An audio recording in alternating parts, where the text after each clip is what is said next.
स्थानम के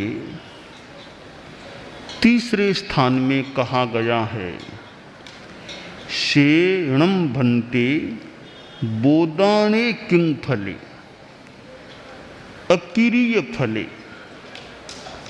भन्ते, व्यवदान किस फल वाला होता है?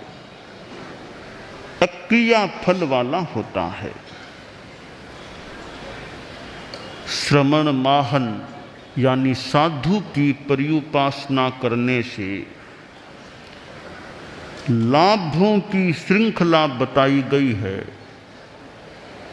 पहला लाभ है कि साधु के पास बैठने से, पर्युपासना उपासना करने से साधु को सुनने का मौका मिल सकता है। श्रवण पहला लाभ है। दूसरा लाभ है, श्रवण होने से आदमी का ज्ञान बढ़ सकता है। फिर उसके बाद तीसरा लाभ है कि ज्ञान से विज्ञान, हेय उपादेय का विवेक जागृत हो सकता है। फिर विज्ञान से चौथा लाभ यह है कि आदमी प्रत्याख्यान, सावध्य काम का, हेय का प्रत्याख्यान करता है। पांचवा लाभ जो प्रत्याख्यान से होता है वह है संयम। प्रत्याख्यान किया कि संयम निष्पन्न हो गया। और संयम होने से लाभ यह होगा, आदमी में अनाश्रव की चेतना जाग जाएगी। यह छठा लाभ हो जाएगा। अनाश्रव हुआ कि उसका हर कार्य यानी अव्रत आश्रव भी रुक गया। चलना फिरना बोलना ये सब तपस्या बन जाएंगे, तप हो जाएगा। यह सातवां लाभ हो गया। तपस्या होगी तो व्यवदान होगा, कर्म झड़ेंगे, निर्जरा होगी, आत्मा उज्जवल बनेगी। यह आठवां लाभ हो गया। अब प्रश्न है, व्यवदान से क्या फल मिलता है? शास्त्रकार ने बता दिया कि व्यवदान से अक्रिया का फल मिलेगा। प्रवृत्ति शून्यता हो जाएगी। प्रवृत्ति शून्यता, फिर करेंगे क्या? प्रवृत्ति शून्यता हो जाएगी, फिर जीवन में करेंगे क्या? शास्त्रकार तो बहुत ही कोई पहुंचे हुए व्यक्ति अनुमानित हो रहे हैं। उन्होंने बताया कि देखो, व्यवदान होगा। यह व्यवदान है, वो कहाँ संपन्न होगा? एक दृष्टि से विचार करें, 13वें गुणस्थान में भी व्यवदान निर्जरा चलती है। केवल ज्ञानी भी व्याख्यान दे बात, उनके भी निर्जरा हो रही है। व्यवदान कहाँ रुकेगा? व्यवदान रुकेगा 13वें गुणस्थान की समाप्ति पर। जो ही व्यवदान का काम संपन्न हुआ तो आगे क्या होगा? अक्रिया आ जाएगी, योग निरोध हो जाएगा। तो शास्त्रकार ने कहा, व्यवदान से जो पैदा होगा वो फल होगा प्रवृत्ति शून्यता, योग निरोध, अक्रिया। तो जब तक व्यवदान चलेगा, व्यवदान का क्रम चलेगा, तब तक योग निरोध नहीं होगा। क्योंकि व्यवदान योग से ही होता है। व्यवदान का आधार है शुभ योग। जब तक शुभ योग है तब तक व्यवदान होगा। जो ही शुभ योग रुका, व्यवदान भी फिर संपन्न हो जाएगा। जो ही व्यवदान रुका, सीधी अक्रिया की स्थिति पैदा हो जाएगी, और वह होगी 14वें गुणस्थान में। तो शास्त्रकार ने बहुत अच्छी बात बताई कि व्यवदान की निष्पत्ति क्या होगी? निष्पत्ति होगी अक्रिया, वो निष्पत्ति के रूप में हो जाएगी, एकदम ध्यानावस्था हो जाएगी। ध्यान भी क्या है? एकाग्रे मनः सन्निवेशनम योग निरोधो वा ध्यानम। ध्यान का एक अर्थ है योग निरोध। तो ध्यान की अंतिम पराकाष्ठा कह दें, अंतिम स्थिति कह दें, वो 14वें गुणस्थान में होती है। वहाँ कोई चंचलता नहीं। 14वें गुणस्थान वाले को निर्देश देने की अपेक्षा नहीं, शरीर को स्थिर रखो। परीक्षा ध्यान कराते हैं हमारे प्रशिक्षक लोग परीक्षा ध्यान कराते होंगे, शरीर को स्थिर करो, शिथिल करो, वो करो। 14वें गुणस्थान वाले को जरूरत नहीं स्थिर करने की बात कहने की, शिथिल करने की बात कहने की जरूरत नहीं उनको। इतनी स्थिरता उनमें आ जाएगी। 14वें गुणस्थान में जो अक्रिया की स्थिति होती है उसे कहा गया है शैलेशी अवस्था। शैलेशी, शिला, शिला, शिलाखंड, शिला से बनता शैल यानी पर्वत, शिला, शिला से बना शैल पर्वत। और शैल में इस शैलों का स्वामी वो कौन है? मेरू पर्वत, वो शैलेश। शैलेश, शैलेश की यह स्थिति वो हो गई शैलेशी, शैलेशी अवस्था। 14वें गुणस्थान में शैलेशी अवस्था होती है, संपूर्णतया अक्रिया की स्थिति वहां हो जाती है, प्रवृत्ति समाप्ति वहां हो जाती है। प्रश्न यह है, यह अक्रिया की स्थिति वह तो बहुत बाद में होने वाली है, 14वें गुणस्थान में होने वाली है। वर्तमान में कुछ अंशों में वह अक्रिया हो सकती है क्या? तो वो हो सकती है, यानी अयोग संवर्ग्या का अंश या उसकी वानगी वो अभी भी हो सकती है। तो 14वां गुणस्थान है, उसका तो कालमान भी कितना है?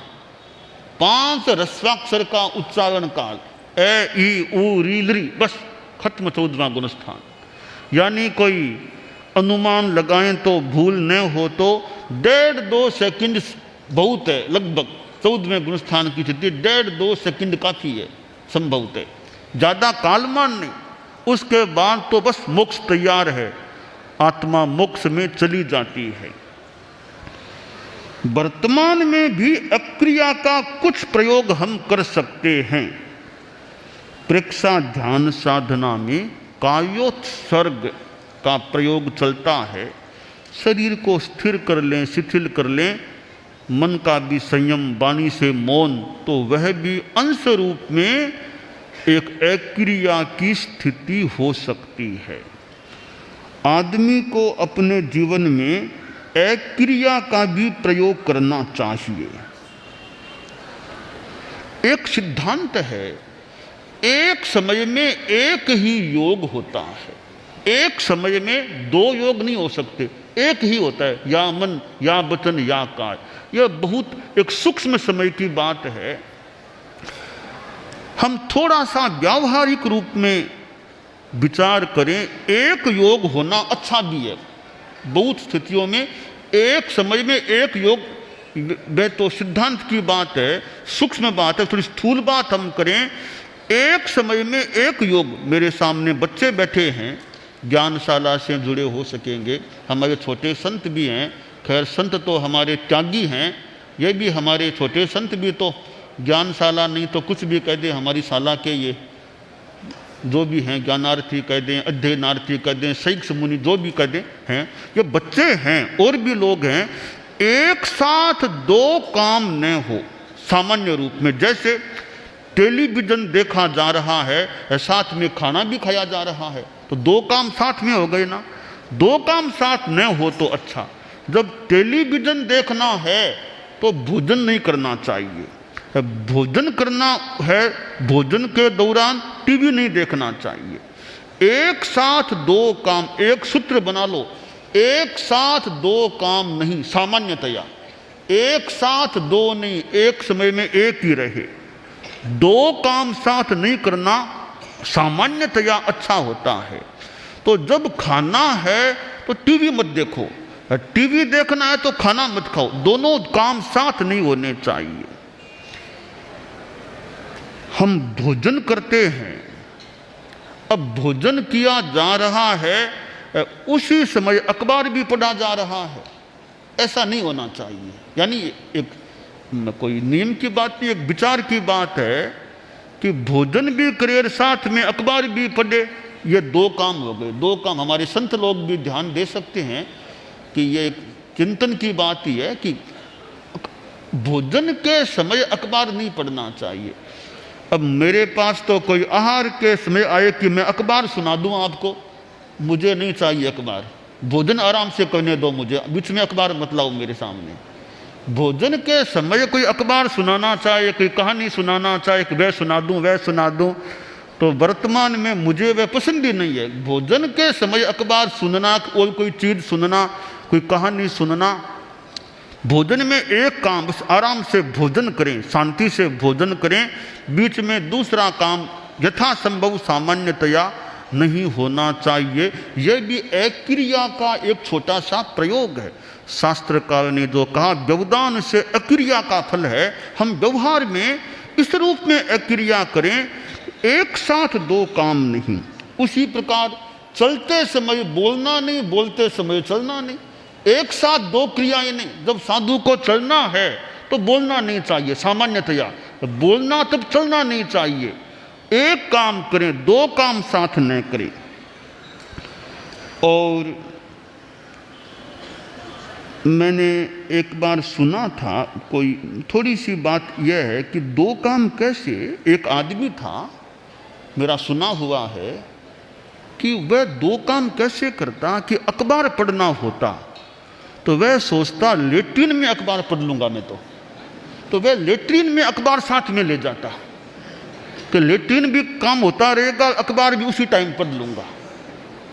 तो ऐसा करना गलत है, अच्छा नहीं है। लेट्रिन के समय अखबार पढ़ना गलत है मेरे विचार के हिसाब से। उस समय दूसरा काम नहीं करना चाहिए। उससे क्या होता है, फिर पेट की शुद्धि में धीरे धीरे विलंब की स्थिति में बहुत टाइम लगता है, फिर क्योंकि चेतना चली गई अखबार में, तो वो क्रिया में कहीं कमी आ सकती है। इसलिए लेट्रिन शौच क्रिया जब करे आदमी, उस समय अखबार पढ़ना और कुछ पढ़ना, रेडियो सुनना, ऐसा कुछ उसमें ध्यान नहीं लगाना चाहिए। एक ही काम में वो ध्यान अगर रहता है तो वो कार्य अच्छा हो सकता है। तो शास्त्रकार ने कहा एक क्रिया अक्रिया होनी चाहिए। तो हम इस रूप में अक्रिया करें कि एक साथ दो काम करने से बचें। अब व्याख्यान सुनना है तो बीच में किताब पढ़ना शुरू कर दें, वो दो काम हो गए। दो काम नहीं, किताब पढ़ना हो तो व्याख्यान नहीं सुनना, व्याख्यान सुनना हो तो किताब नहीं पढ़ना। ऐसे एक समय में एक काम, यह एक सुंदर एक जीवन शैली का सूत्र है कि एक समय में दो काम नहीं। एक समय में दो काम नहीं। तुम बोलो, कैसी बोलो? एक समय में दो काम नहीं। यह अगर हमारे जीवन शैली का एक अंग बन जाए तो जीवन की प्रवृत्तियां अच्छी हो सकती हैं और लक्ष्य हो तो साधना का विकास भी हो सकता है। अब लेटना है, सोना है, तो सोना, फिर सोने में ही हमारा ध्यान जाए, उस समय और काम में और विचारों में ध्यान न जाए। लेट गया आदमी, अब लेटना भी कैसे चाहिए? हमारे छोटे छोटे संत हैं, लेटना कैसे चाहिए? तुम जो खड़े हो जाओ, तुम लोग देखो, लेटना हो ना, देखो खड़े खड़े सुनो कि लेटने की क्या विधि। जब रात को सोना है मान लो, अगर संभव हो तो एक बार सीधा उत्तान पाद एकदम सीधा लेटना चाहिए। एकदम हाथों को ढीला, शरीर को ढीला कर थोड़ी देर सीधा लेटना चाहिए। सीधा लेटे लेटे फिर नींद अगर आने में बाधा पड़े तो करवट भले बदल लो। एक बार सोते समय सीधा उत्तान पाद होकर के, रात को जब सोना हो ना तो उत्तान पाद सीधा लेटना चाहिए। और लेट करके फिर दूसरा विचार जानबूझ के नहीं करना चाहिए। दीर्घ श्वास, शरीर को ढीला छोड़ दिया, अब धीमे धीमे श्वास लेना, धीमे धीमे श्वास छोड़ना। इस प्रकार सोओगे ना तो सोना अच्छा हो सकेगा, है ना। जयम से तो सोने का अच्छा तरीका है कि सोते समय पहले सीधा सो जाओ और विचारों से एक बार मुक्ति लेने का प्रयास करो, यथासंभव श्वास को लंबा कर दो। बाद में अपेक्षा लगे तो पूंजनी से पूंज करके फिर करवट को बदला जा सकता है। सोते समय भी एक काम, दो काम नहीं। अब मान लो सोना है, फिर बीच में बातें शुरू कर दें तो फिर सोने में बाधा पड़ सकती है। सोना निश्चिंत होकर सो जाओ, फिर और काम छोड़ो। अब निश्चय सम, और कोई काम जो करना सो किया, बाकी कल का कल देखें, आज अब आराम से सोना, निश्चिंत होकर सोना है। तो सोते समय बातें या ज़्यादा दूसरे विचार दिमाग में, तनाव, चिंता, वो नहीं, यानी अक्रिया, एक समय एक काम, सोना, सोना फिर तनाव नहीं, चिंता नहीं, बेकार का विचार नहीं, एक काम करना, सोना। तो एक तुम सूत्र अपना लो ना जितना संभव हो सके। क्या सूत्र होता है? एक समय में एक काम।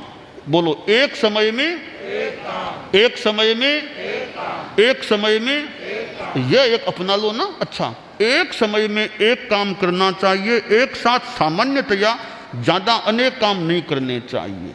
तो खाते समय खाने में ध्यान, चलते समय चलने में ध्यान, बोलते समय बोलने में ध्यान, सोते समय सोने में ध्यान, शौच के समय शौच में ध्यान, और काम उस समय नहीं।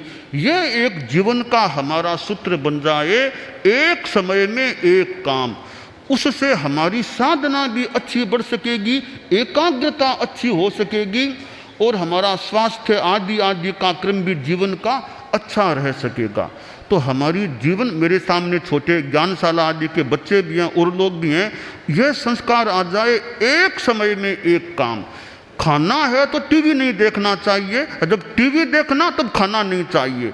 यूँ एक समय में एक ही काम आदमी करने का लक्ष्य रखे तो काम अच्छा हो सकेगा और थोड़े समय में ज़्यादा अच्छा काम हो सकेगा। तो यह जो प्रेक्षा ध्यान में सूत्र है, भावक क्रिया, यह भावक क्रिया का ही सिद्धांत है। भावक क्रिया को अच्छा रखने के लिए एक समय में एक काम, यह सिद्धांत क्रियान्वित होता है, काम में आता है। चलते समय चलने में ध्यान, चलते समय बातें नहीं, बातों के समय चलना नहीं, यानी एक समय में एक काम। बस ये फॉर्मूला, ये हम सिद्धांत सूत्र हम अपने जीवन की प्रवृत्ति में आत्मसात कर लें, प्रयोग में ले लें कि जो भी काम करें सामान्यतया यथासंभव एक समय में एक काम करना चाहिए। तो हमारा अध्ययन क्या, और काम क्या, सोना क्या, शौच क्या, खाना क्या, अच्छे तरीके से संपन्न हो सकेंगे। तो हमारे बाल मुनि हैं, छोटे संत हैं, ज्ञानशाला के बच्चे भी हैं, वे इस बात को थोड़ा पकड़ने का प्रयास करें कि एक समय में एक काम, सामान्यतया यथासंभव दो काम तीन काम एक साथ नहीं करने चाहिए। इसका मूल सिद्धांत हमारा जैन धर्म का है कि एक समय में दो योग नहीं हो सकते, एक समय में एक ही योग के साथ चेतना जुड़ती है। यह मूल हमारा सिद्धांत है, सैद्धांतिक ये सूत्र है, विचार है। हम इसको इस रूप में जीवन में काम लें कि एक समय में एक काम करें, एक समय में अनेक काम एक साथ न करें, दो काम साथ न करें। तो जो शास्त्रकार ने कहा है कि बोधाने किम फले अक्रिया फले, अक्रिय फले, व्यवधान से अक्रिया का फल होता है। हम इस अक्रिया के सिद्धांत को व्यावहारिक रूप में अपने जीवन में अपनाने का प्रयास करें और भावक क्रिया को आत्मसात करने का प्रयास करें। तो एक समय में एक काम, एक समय में एक काम, यह सूत्र हमारे जीवन में अगर जितना हो सके अच्छा रह सकता है।